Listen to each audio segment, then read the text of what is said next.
Hi, Shawi, I know na heartbreaking po talaga yung pagpano niya.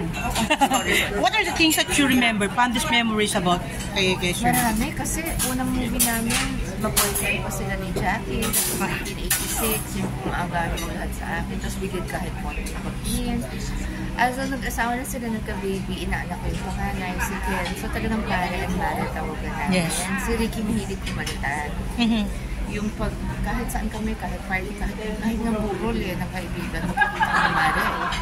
May dala akong mais. Gusto niya ka-jewet niya ako lagi. Tapos, kinikwento ko nga kay Jackie kanina. Di ba kuripot si pare? Oo, sabi niya.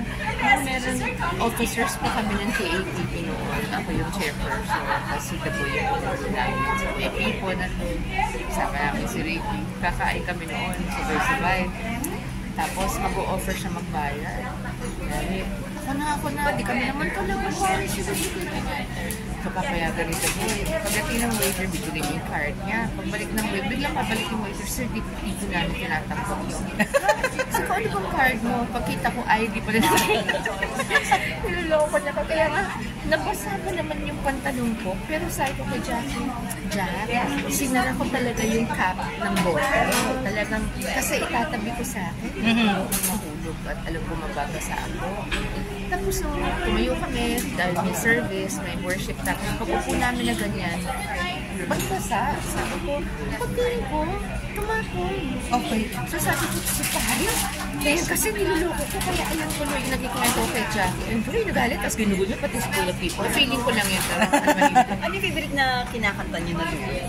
Ikaw lang ang mamahalin. Pero kung anong matugtog, sige, hindi, wala lang. Kasi may voicing eh. Meron kaming duet namin noon ni Martin Nieverion sa concert ni Martin.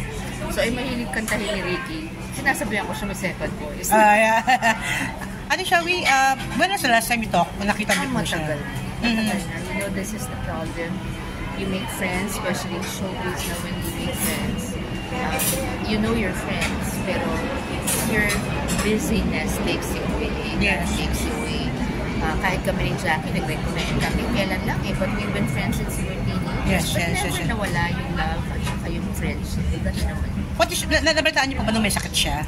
Nung dumalaw ako sa wake ni Tita Pilita, kinuwento ng mga anak sa akin ni Jackie na he was sick, nagulat na naman ako. So, sobrang ako emotional kasi nagpa-flashback yung kabataan namin. Yes. Tsaka kaibigan siya ng mga half-siblings ko.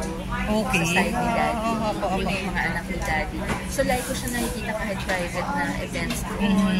Tapos, syempre, dahil artista rin nakakasama na, napakabuti na kaibigan ni Ricky at napakasayang kasama. Oo, yes. Masaya rin. Napakagaling na artista, seryoso, laging kontrabida eh. Pero, sa totoong buhay, isa sa pinakamabait at pinakamasayang kasama. He's such a good actor, alam po natin yan. Gaano po kaya kalaking kawalan ngayon sa industriya na wala pong isang Ricky? Malaki, nakakalungkot na. Sunod-sunod yung... Hindi po ba? Hindi pa kami nakaka-get over to Tita Pilita kay Ate Guys. Na naman.